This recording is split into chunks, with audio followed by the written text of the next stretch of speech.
আসসালামু আলাইকুম রহমতুল্লাহি ওয়া বারাকাতুহু। প্রিয় দেশবাসী, আপনাদেরকে দাওয়াত করা যাচ্ছে যে আগামী 1 ডিসেম্বর আমাদের জামিয়া মসজিদিয়া দারুল উলুম কদমতলী মাদ্রাসার 7ম বার্ষিক ইসলামী মহাসম্মেলন অনুষ্ঠিত হতে যাচ্ছে। তো উক্ত মাহফিলে অনুগ্রহ করে তাশরিফ আনিবেন হজরতুল আল্লাম হজরত মাওলানা মুফতি রাশিদুর রহমান ফারুক সাহেব দামাদ বারাকাতুহুম পীর সাহেব বরুণা।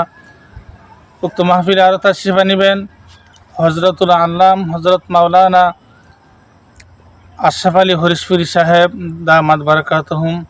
উক্ত মাহফিলে আরও তাশরিফ আনিবেন হজরত মাওলানা মুফতি রেজাউল করিম আবরার সাহেব।